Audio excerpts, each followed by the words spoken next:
बहुत कड़वा है पर यही आज का सच है। शादी के 40 साल बाद आज उन्होंने बातों बातों में किसी बात से नाराज होकर सबके सामने कहा कि तूने आज तक किया ही क्या है, सिर्फ घर पे खाना बनाना और बच्चों को संभालना, और वैसे भी आजकल बच्चे भी तुम्हारी बात कहाँ सुनते हैं, वो अपने मन की ही तो करते हैं। इतने सालों में तूने उनको कुछ नहीं सिखाया, तभी इतने बिगड़ गए हैं दोनों बच्चे। अपने पति की ऐसी बात सुनकर आज पूरी रात सुनीता को नींद नहीं आई। सुनीता सोचती रही, रोती रही कि सच में मैंने आज तक किया ही क्या है। अगर मैंने आज तक इस घर के लिए सच में कुछ नहीं किया तो अब मेरा यहाँ रहने का कोई मतलब नहीं, कहाँ जाना है पता नहीं, मगर बस अब और नहीं। ये सोचते हुए सुनीता ने अपने पति विशाल को एक चिट्ठी लिखी। उसमें उसने लिखा था कि मैंने आज पूरी रात सोचा कि तुम शायद सही कह रहे थे। आज तक मैंने किया ही क्या है, कौन हूँ मैं, क्या है मेरी पहचान।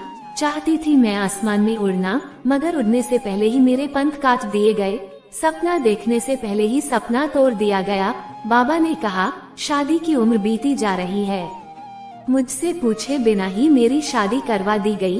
बाबा का तो मानो बहुत बड़ा बोझ उतर गया। ससुराल में मेरे लिए हर कोई अजनबी सा था, मगर माँ ने सिखाया था कि अब यही तुम्हारी दुनिया है, यही तेरे अपने। अब से इन सबको ही तुम अपने माँ, बाबा और भाई बहन समझना। पति तेरे लिए परमेश्वर है, इनकी कही कोई बात को मत टालना। सबको प्यार देके अपना बना लेना। माँ की बात मान के मैंने सबको अपना बनाया। मुझे क्या पसंद था और क्या नापसंद, इसके बारे में कभी सोचा ही नहीं।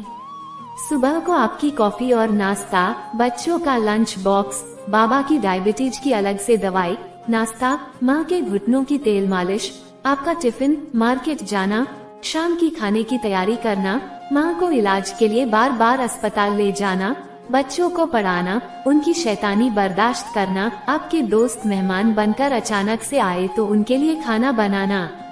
बस इतना ही तो किया मैंने, और तो मैंने किया ही क्या, इसलिए अब मुझे कुछ और करना है। अब मैं जा रही हूँ, ये तो नहीं जानती कहा, मगर मुझे जाना है, पर तुम अपना ख्याल रखना। फिर सुनीता वो चिट्ठी टेबल पे रखकर चुपचाप वहाँ से चली गई। सुबह होते ही बाबूजी अपनी दवाई, नाश्ता और अखबार के लिए बहू को आवाज देने लगे। उसके साथ माँ भी अपने घुटनों के मालिश के लिए बहू को आवाज देने लगी। बच्चे भी माँ हमारा टिफिन, हमारा ब्रेकफास्ट कहाँ है, आज माँ कहाँ चली गई। बाहर इतना शोरगुल सुनकर उसके पति की भी आँखें खुल गई। क्या हुआ पूछता हुआ वो बाहर आया।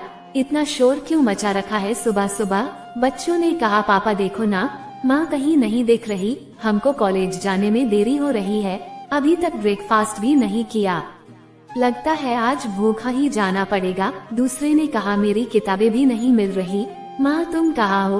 बाबूजी ने आवाज लगाई, बहू जरा देखो तो मेरा चश्मा किधर है। माँ ने आवाज लगाई, बहू मेरे मालिश की बोतल और दवाइयाँ कहाँ है। सारा घर जैसे बिखरा था। उसका पति जोर से चिल्लाया, सब चुप हो जाओ, मैं देखता हूँ वो कहाँ है, यही कहीं होगी, कहाँ जाएगी। और वो उसे फोन करने लगा, मगर उसका फोन तो कमरे में टेबल पे ही था।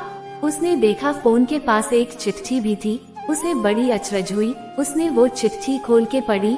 चिट्ठी पढ़कर ही उसे याद आया कि उसने कल शाम अपनी बीवी का कैसे अपमान किया था, वो भी सबके सामने।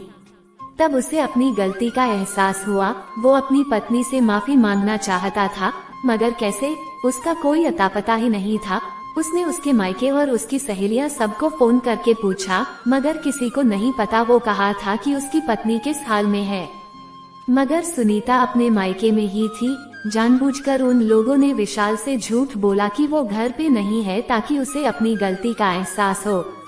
फिर 5 दिन बाद विशाल सुनीता के मायके गया तो वहाँ सुनीता को देखकर वो खुश हो गया, और सबसे पहले विशाल ने सबके सामने सुनीता से अपनी गलती की माफी मांगी और वापस घर चलने को कहा। मित्रों, औरत का दिल तो वैसे भी बहुत बड़ा होता है, इसलिए वो अपने परिवार को कैसे अकेला छोड़ देती। सुनीता ने विशाल को माफ कर दिया और वो अपने पति के साथ घर चली गई। घर में सब लोग भी बहुत खुश हो गए। अब सब सुनीता के काम में मदद भी करने लगे थे। अब सारे काम का बोझ सिर्फ सुनीता पर नहीं था, तो उसे भी थोड़ा आराम मिल रहा था। बच्चे भी अपनी माँ के काम में मदद करने लगे थे और अपनी माँ का सम्मान भी करने लगे। मेरे प्यारे मित्रों, मुझे उम्मीद है ये छोटी सी कहानी आप लोगों को पसंद जरूर आई होगी और लोगों को कुछ न कुछ नया सीखने को जरूर मिला होगा। बस आप लोगों से एक ही निवेदन है कि प्लीज दोस्तों वीडियो को लाइक करके मेरे चैनल को सब्सक्राइब जरूर कर देना और वीडियो में लास्ट तक बने रहने के लिए आपका तहे दिल से धन्यवाद।